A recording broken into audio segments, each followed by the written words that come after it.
দর্শক, দুনিয়া যেন আরেকটি বড় যুদ্ধের দিকে এগোচ্ছে, আর এবার সেই আগুন জ্বালাতে নামছেন স্বয়ং ডোনাল্ড ট্রাম্প। মানে ভাবুন তো, একজন মার্কিন প্রেসিডেন্ট যিনি দুদিন আগে পুতিনকে বন্ধু বলে হাত মেলাচ্ছিলেন, তিনি আজ সেই পুতিনকেই আঙুল তুলে সরাসরি হুমকি দিচ্ছেন রাশিয়ার এবার আর রক্ষা নেই। দর্শক, এতদিন পর এবার আসলেই শুরু হতে যাচ্ছে এক মহাযুদ্ধ, যেখানে ট্রাম্প সরাসরি নামতে চলেছেন রাশিয়ার বিরুদ্ধে। আর আজকের আলোচনায় আমরা খুঁজে বের করব ট্রাম্পের এই রহস্যময় সংকেতের ভিতরে কি ভয়ঙ্কর ইঙ্গিত লুকিয়ে আছে। দর্শক, এই ছবিটা দেখুন, ট্রাম্প নিজেই পোস্ট করেছেন। দেখুন, কোনো ভুয়া খবর অনুপ বিশ্বাস আপনাদেরকে দেখায় না, সেই বিশ্বাস আপনারা আমার উপরে রাখেন। ট্রাম্পের নিজস্ব সোশ্যাল মিডিয়া ট্রুথ সোশ্যালে গিয়ে আপনি নিজেই কনফার্ম করে আসুন যে এই ছবিটা ট্রাম্প নিজে পোস্ট করেছেন কিনা।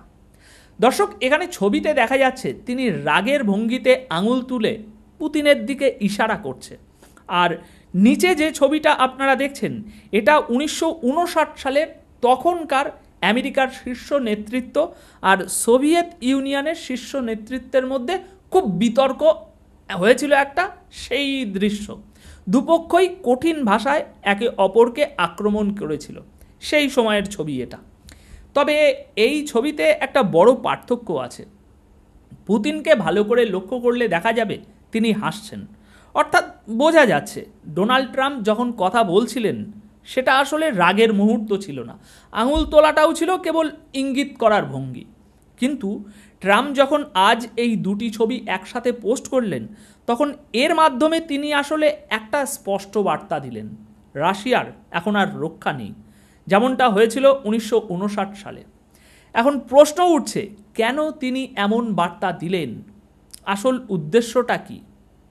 দেখুন, ট্রাম্পের সাম্প্রতিক এই বক্তব্য নিছক সাধারণ কিছু নয়, বরং বেশ ভয়ঙ্কর। কারণ এই ভয়ঙ্কর ছবিটি পোস্ট করার ঠিক আগে তিনি আরেকটি পোস্ট করেছিলেন, আর সেখানে তিনি কিছু গুরুত্বপূর্ণ কথাও লিখেছেন। দেখুন, এটাই সেই টুইট। এখানে তিনি যুদ্ধকে সরাসরি খেলার সঙ্গে তুলনা করেছেন।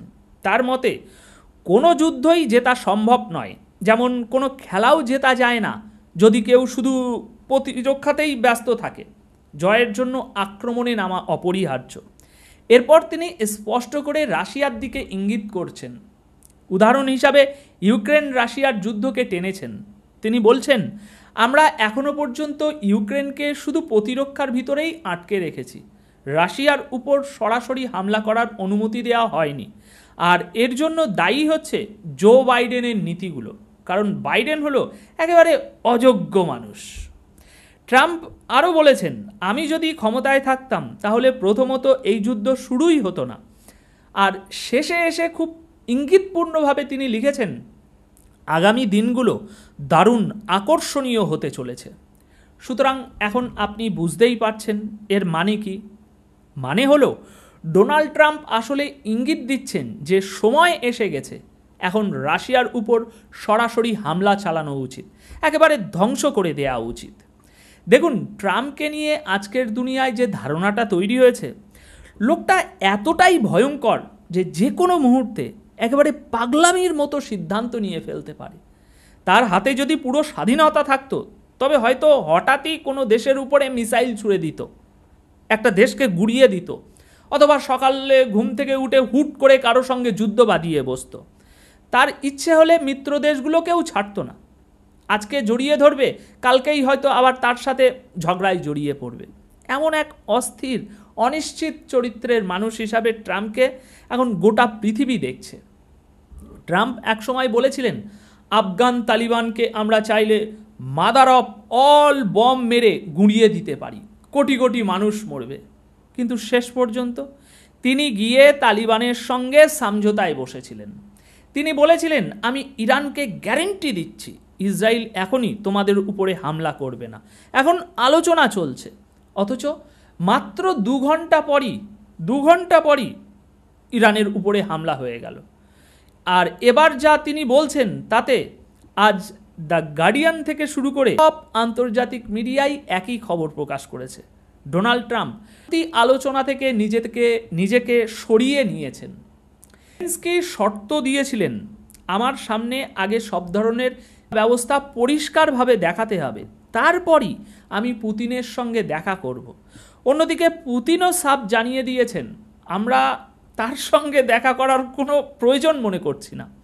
আর ট্রাম্প সরাসরি ঘোষণা করেছেন আমি ভাই আর এই বৈঠক করানোর ঝামেলায় নেই, ওরা চাইলে নিজেরাই মিলুক, আমি আর করছি না, আমি সরে দাঁড়াচ্ছি। অন্যদিকে আরেকটা বোঝার বিষয় হলো গতকাল রাশিয়া যে হামলা চালিয়েছে সেটা ভয়ঙ্কর মাত্রার ছিল।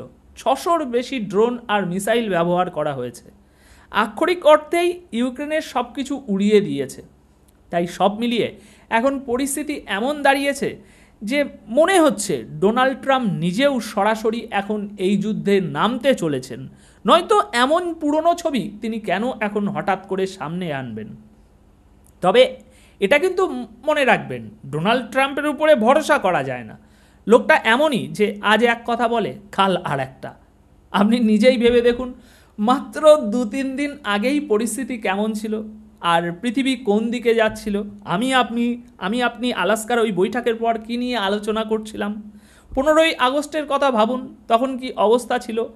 তখনও ট্রাম্প পুতিনকে রেড কার্পেট বিছিয়ে হাততালি দিয়ে আমন্ত্রণ জানাচ্ছিল। আর এখন আবার পুরো অন্যরকম খেলা। 1959 সালের পুরনো ছবি দেখিয়ে পুতিনকে হুমকি দেওয়া হচ্ছে। পুতিনকে আরও খেপিয়ে তোলার জন্য উস্কানি দিয়ে আজ ট্রাম্প বলছে যদি আমরা ইউক্রেনকে শুধু ডিফেন্সে আটকে রাখি তাহলে রাশিয়া যা করছে তা চলতেই থাকবে। তাই ইউক্রেনকে এগিয়ে যেতে হবে, তাদের হাতে মিসাইল অস্ত্র আরও বেশি করে দিতে হবে যেন তারা পাল্টা আঘাত আনতে পারে। কিন্তু কল্পনা করুন, এখন থেকে একদিন আগেও তিনি বলেছিলেন ইউক্রেনকে তো এলাকা ছেড়ে দিতেই হবে, ইতিমধ্যে তাদের 20% জমি চলে গেছে।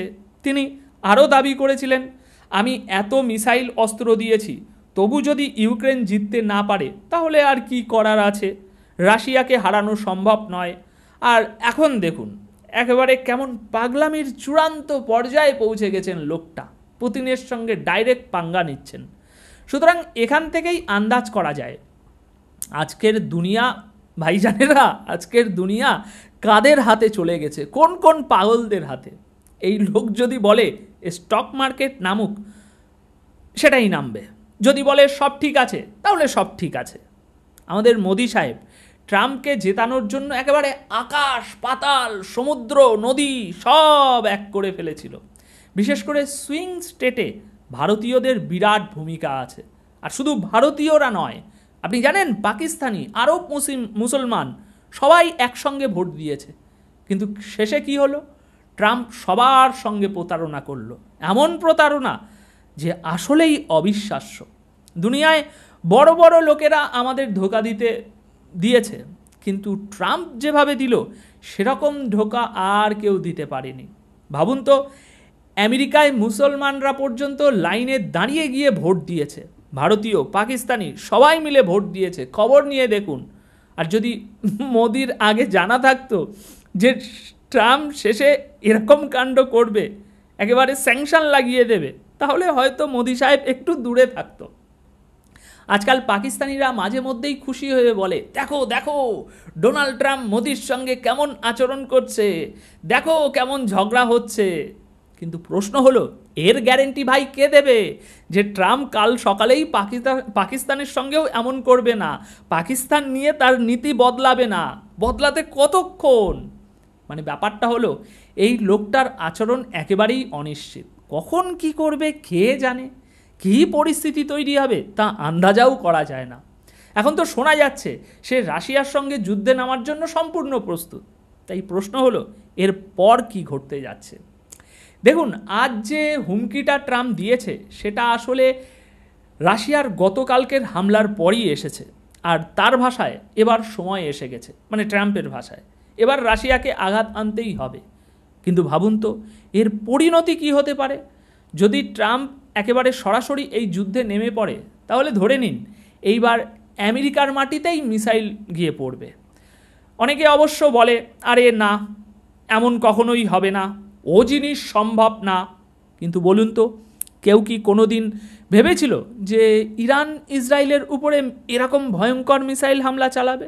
কিন্তু দেখুন ইরান যা করে দেখিয়েছে তার সামান্য অংশও কেউ করে দেখাতে পারবে না। এটি সবচেয়ে বড় বিষয়, আর সেটাই আপনাদের ভালোভাবে বোঝা উচিত। ইরান যা করে দেখিয়েছে তা পুরো খেলার মোড় ঘুরিয়ে দিয়েছে। ইরান গোটা দুনিয়াকে বুঝিয়ে দিয়েছে ইসরায়েলকে ভাই ভয় পাওয়ার কোনো দরকার নেই, আমরা করতে পেরেছি, তুমিও পারবে। কিন্তু এখন যে পরিস্থিতি তৈরি হয়েছে সেটাই আসল ভাবার বিষয়। আমি আপনাদেরকে অনেক দিন ধরেই বলে আসছি, দুটো তিনটে জিনিস মনে গেঁথে রাখুন। রাশিয়ার যুদ্ধ তো সাময়িকভাবে শান্ত হলেও শেষমেশ সংঘাত হবেই। আর এর কারণ কি জানেন? ইসরায়েল কখনোই চাইবে না পুতিনকে প্রকাশ্যে রাইট হ্যান্ড হিসাবে মেনে নেওয়া হোক। আর বর্তমান অবস্থা কি দাঁড়িয়েছে জানেন? ইসরায়েল কখনোই এই যুদ্ধ শেষ হতে দেবে না। যদি সত্যি শেষ করার ইচ্ছে থাকতো তাহলে ভাই শুরুই করতো না। আপনি একবার ভেবে বলুন তো, ইউক্রেনের পক্ষ থেকে কেন সেই সময় বারবার বলা হচ্ছিল আমরা ন্যাটোর দিকে যাচ্ছি? কেন গোটা বিষয়টাকে একেবারে এইভাবে প্ল্যান মাফিক সাজানো হলো? মানে বোঝাই যাচ্ছে খেলার মোড় এখন একেবারে অন্যদিকে ঘুরে গেছে। সামনের অল্প সময়ের মধ্যেই পরিস্থিতি প্রবল গতিতে বদলাবে। যুদ্ধের দামাবা বাজতে বেঁচে গিয়েছে, প্রস্তুত থাকুন। এতদিন আমরা এই যেসব যুদ্ধ দেখলাম সেগুলো ছিল আসলে বিভিন্ন দেশের অস্ত্র ভাণ্ডার বাড়ানোর অজুহাত, অনেকগুলো দেশকে একসাথে জড়ানোর একটা বাহানা। কিন্তু এবার শুরু হতে যাচ্ছে আসল যুদ্ধ। আর এবার শুধু আমেরিকাই নয়, ইউরোপকেও এই যুদ্ধে টেনে আনা হবে। একসময় সবাই বাধ্য হয়ে জড়িয়ে পড়বে, আর তখন প্রশ্ন উঠবে শেষমেশ কে বিজয়ী হয়ে বেরিয়ে আসবে আর কে মাটিতে লুটিয়ে পড়বে। এটা সময়ই বলে দেবে। তবে একটা জিনিস পরিষ্কার, এই মুহূর্তে রাশিয়াকে ভেঙে পড়তে একদমই দেখা যাচ্ছে না। সেম জিনিস ইরানের ক্ষেত্রেও। তো দর্শক, এখন এ বিষয়ে আপনাদের মতামত কী?